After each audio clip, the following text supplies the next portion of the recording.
ఏదైతే రైతు రుణమాఫీ ఉందో రైతు రుణమాఫీ అమలు చేయలేదు. హైడ్రా పేరు మీద హైడ్రామా సృష్టిస్తూ ఒక డైవర్షన్ పాలిటిక్స్ చేస్తా ఉంది.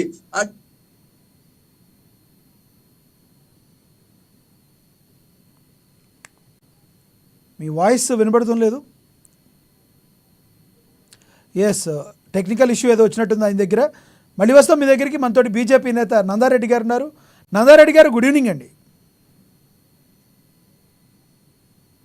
నందారెడ్డి గారు, ఎస్ వినబడుతుంది. నందారెడ్డి గారు, ప్రస్తుతం జరుగుతున్న ఘర్షణపూరితమైన వాతావరణం హైదరాబాద్లో, ప్రధానంగా తెలంగాణ రాష్ట్రంలో ఏ రకంగా చూడాలంటారు? ముందుగా ప్యానల్లో ఉన్నటువంటి ఒక మిత్రులకు, అమ్మా న్యూస్ యజమాన్యానికి, అదేవిధంగా ప్రేక్షకులకు ధన్యవాదాలు తెలియజేస్తున్నా. నిజంగా గిట ఇది రాజకీయం సంబంధం లేదు, ప్రజలకు సంబంధించినటువంటి ఒక రాజకీయం చేస్తే సంతోషకరంగా ఉంటుంది. కానీ వీళ్ళిద్దరు అనుకోవడంతో ప్రజలకు ఏమైనా ఉపయోగమా? ఒకవేళ రేపు పొద్దున గాంధీ చచ్చిపోయాడు అనుకో, ప్రజలకు ఏం ఉపయోగం? కౌశిక్ రెడ్డి చచ్చిపోయాడు అనుకో, ప్రజలకు ఏం ఉపయోగం? అంటే వీళ్ళను ప్రజలు ఎందుకు ఎన్నుకున్నారు అంటే ఆ నియోజకవర్గంలో ఉన్నటువంటి ఒక సమస్యలను సాల్వ్ చేస్తారా నాయన అని వీళ్ళని ఎమ్మెల్యేగా గెలిపిస్తే అసెంబ్లీకి పంపిస్తే వాళ్ళు ఏందండి, వాళ్ళు వాళ్ళ వ్యక్తిగత ప్రయోజనాల కోసము, వాళ్ళ వ్యక్తిగత లబ్ధి కోసము, వాళ్ళ వ్యక్తిగత ఇమేజ్ కోసము, వాళ్ళు టీవీలలో కనిపించడం కోసము వాళ్ళు తన్నుకున్నట్టు, నువ్వు తన్నినట్టు నేను ఏడిచినట్టు చేస్తా అని చెప్పి అసలు సమస్యలు ఏవైతే ఉన్నాయో వాటిని పక్కదారి పెట్టేయడానికి చేస్తున్నటువంటి ఒక కుట్ర తప్ప అంతకు మిగిలి ఏమీ లేదన్నటువంటి ఒక విషయం ప్రజలు ఇలా నిజంగానే స్పష్టంగా గమనిస్తున్నారు. అయినా ఇంకొకటి ఏంటంటే, ఇప్పుడు కాంగ్రెస్ పార్టీ ముందు ఉన్నటువంటి ఒక సమస్యలు ఏందండి, జనరల్గా ఏం చేయాలి? ఇప్పుడు అసలు రైతు రుణమాఫీ ఎంత వరకు అయింది? సగం గిట కాలే, దాని మీద క్లారిటీ ఇవ్వాలి. ఇప్పటి వరకు కొత్త రేషన్ కార్డు లేవు, కొత్త పెన్షన్లు లేవు, ఇందిరమ్మ ఇండ్లు లేవు, 2500 రూపాయలు లేదు.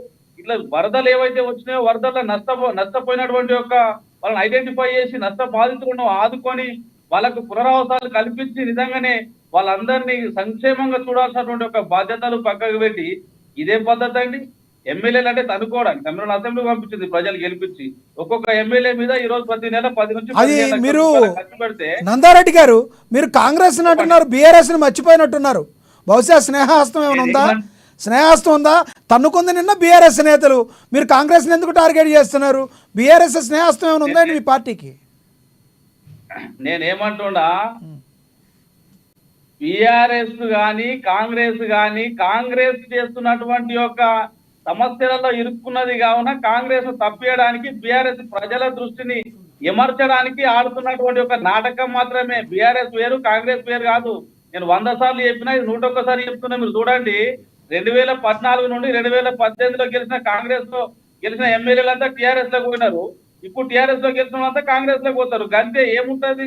సర్పంచ్ గాడికి వెళ్ళి మొదలు పెడితే ఎంపీటీసీ, జడ్పీటీసీ చైర్మన్లు అందరు గిట గాడికే పోతారు. ఎమ్మెల్సీలు, ఎమ్మెల్యేలు, ఎంపీలు అందరు గిట, రాజ్యసభ సభ్యులతో సహా గిట గల్లోళ్ళు గిళ్ళకి పోతారు, గిల్లోళ్ళు గల్లకు పోతారు తప్ప ఇంకా వేరే పార్టీలకు పోరు. పోయినా వాళ్ళు నెగ్లైనటువంటి ఒక పరిస్థితి ఉంటది. కావున కేవలం ఇదంతా రాజకీయ దృష్టి ఎమార్చడానికి మాత్రమే ప్రయత్నం చేస్తున్నారు. ఇంకోటి, టీఆర్ఎస్ పార్టీకి మనుగడ లేదు. ప్రజలు విస్మరించినారు, దాన్ని పాటించాలి. 5 సంవత్సరాలు వెయిట్ చేయి, ప్రజా సమస్యల మీద కొట్లాడండి. మీరు అనుకుంటే ప్రజలకు ఏం ఉపయోగం? దాంతో ఏమైనా ఒరిగేది ఉన్నదా? చెప్పండి, ఏమైనా ఒరిగేది ఉంటే చెప్పండి. ప్రజా సమస్యల మీద ఏమైనా కొట్లాడుతున్నారా? కాంగ్రెస్ గిట ఉన్న సమస్యల మీద దృష్టి పెట్టాలి కానీ ఈ సమస్యల మీద పెట్టాల్సిన అవసరం ఎక్కడి? కాంగ్రెస్ గిట. నందారెడ్డి గారు, ఈ ప్రభుత్వాన్ని కూల్చేస్తాము అని చెప్పి బీఆర్ఎస్ పార్టీ చెప్పిన డే 1 మొదటి రోజు నుంచి కూడా వీరిద్దరి మధ్య ఘర్షణపూరిత వాతావరణం మొదలైంది అనుకోవచ్చా? ప్రజలు ఇచ్చిన తీర్పును కూల్చేద్దాం ఎవడుకుంటుందండి? ఇప్పుడు ప్రజలు ఇచ్చినటువంటి ఒక తీర్పును ధిక్కరాసేటటువంటి ఒక దమ్ము మనకున్నదా? లేదు కదా. మరి అంటే నందారెడ్డి గారు, ప్రజలు కేవలం ఎమ్మెల్యేలు ఎన్నుకుంటారు. ఆ తర్వాత ఎమ్మెల్యేలు అందరూ కూడా రాజకీయాన్ని మొత్తం డిసైడ్ చేస్తున్న పరిస్థితి ప్రజల చేతుల్లో ఏముంటుందండి? ఒక్కసారి ఎమ్మెల్యేలు గెలిచిన తర్వాత ఇందులో వాళ్ళు అందులో వాళ్ళు ఇందులో. మన ఇండియా ప్రజాస్వామ్యంలో అదే కదా ఉంది హ్యాపీనెస్ అందరి నాయకులకి. ప్రజల చేతుల్లో నుంచి వెళ్ళిపోయింది కదా. మీరు ఒక విషయం గమనించండి, ప్రజలు ఎమ్మెల్యేలు ఎన్నుకున్నారు, ఒక పార్టీకి లీడ్ ఇచ్చినారు. ఆ పార్టీలో ఉన్నటువంటి ఒక అంతర్గత సమస్యల ద్వారా ఆ పార్టీ విచ్ఛిన్నం అయితేనో, ఆ పార్టీలో అంతర్గత పోరు వస్తేనో అక్కడ ఉన్నటువంటి ఒక కోమటిరెడ్డి రాజగోపాల్ రెడ్డి గాని, కోమటిరెడ్డి వెంకటరెడ్డి గాని, ఉత్తమ్ కుమార్ రెడ్డి ముఖ్యమంత్రి అయితే రాబోయే రోజులు అన్నాడు. అంటే దాని అర్థం ఏంటి? కాంగ్రెస్ లో స్థిరత్వం ఉన్నది, అవన్నీ వేరు సమస్యలు. ఇప్పుడు సమస్య అది కాదు. ప్రజలు ఓటేసినారు, ఎన్నుకున్నారు, అయిపోయినది. ప్రజా సమస్యలను పరిష్కరించండి బాబు అని మేము కోరుకుంటున్నాం. దీని మీద పనిచేయండి, దీని మీద దృష్టి పెట్టండి. ప్రభుత్వాన్ని కూల్స్తారా, లేకపోతే కూల్చేది ఉంటే కూల్చండి, దాని గురించి మాట్లాడేందుకండి. టీఆర్ఎస్ వాళ్ళు కూడా మాట్లాడడం దేనికి? కూల్చేది ఉంటే ముందుగా స్టేట్ పార్ కూడా కూల్స్తే అయిపోతుంది కదా. ఎట్లా ఎట్లా సాధ్యమవుతుందో. అంటే ఇవన్నీ టీఆర్ఎస్ ను ప్రజలు పక్కకు పెట్టారు, కాంగ్రెస్ అవకాశం ఇచ్చినారు. కాంగ్రెస్ వాళ్ళు గిట్ట ప్రజల సంక్షేమ ఫలాలు ఏవైతే ఉన్నాయో, ప్రజా సమస్యలు ఇప్పటి వరకు గిట్ట ఒక్క సమస్య గిట్ట సంపూర్ణంగా సాల్వ్ అయినటువంటి ఒక దిశ కనిపించట్లేదు. తెలంగాణ రాష్ట్రంలో పూర్తి వ్యతిరేక దిశలో ఇవాళ రేవంత్ రెడ్డి ముఖ్యమంత్రి మీద తెలంగాణ రాష్ట్రంలో ఉన్నటువంటి ఒక ప్రజలందరికీ ఉన్నారు. ఉదాహరణకు హైడ్రా ఉంది చూడండి. హైడ్రా గరీబుల ఇళ్ళని కూలగొడుతున్నారు, గుడిసెలు కూలగొడుతున్నారు, డబుల్ బెడ్రూమ్ ఇల్లు ఏంటంటే చిన్న చిన్న అపార్ట్మెంట్లు కడితే కూలగొడుతున్నారు, ఏమన్నా ఒక 4-5 విల్లాలు కూలగొడుతున్నారు. మేము ఏం చెప్పినా మొన్న గిట మా బీజేపీ ప్రతిపక్ష నేత ఎలటి మహేష్ రెడ్డి గారు చెప్పినారు, ఈ హైదరాబాద్ రాష్ట్రంలో 10,000 చెర్లు ఉన్నాయి, 1,00,000 ఎకరాలు ఉన్నాయి.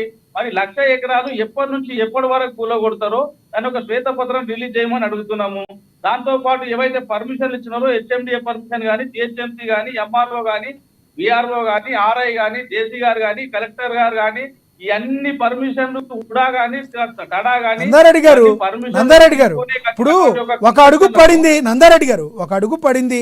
అన్నప్రసన్న రోజు ఆవకాయం అంటే ఎలా వరుసపెట్టి చేసుకుంటూ వస్తారు. కొంత సమయం ఇవ్వాలి కదా, మీరు కొంత సమయం ఇవ్వాలి కదా. నేను చెప్పేది నేను అడిగే క్వశ్చన్ ఏంటండి. ఫస్ట్ నేనేమంటున్నా, సంపన్నులకు ఒక రాజ్యాంగము, సామాన్యులకు ఒక రాజ్యాంగం ఉండద్దు.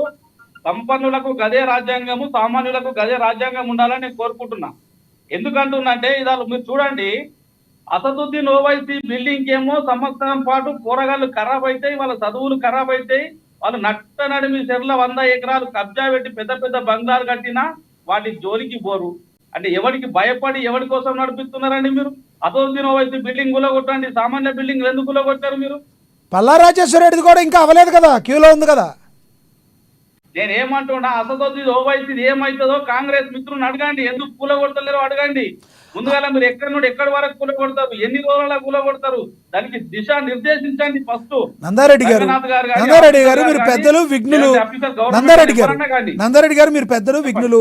ఇది పిల్లలందరూ చదువుకునే సమయం కాబట్టి, చదువుకునే సమయం ఈ అకాడమిక్ ఇయర్ అయిపోయే వరకు కూడా సమయం ఇచ్చింది, చేస్తారు. మీరు ఓపిక పట్టలేకపోతే ఎలా?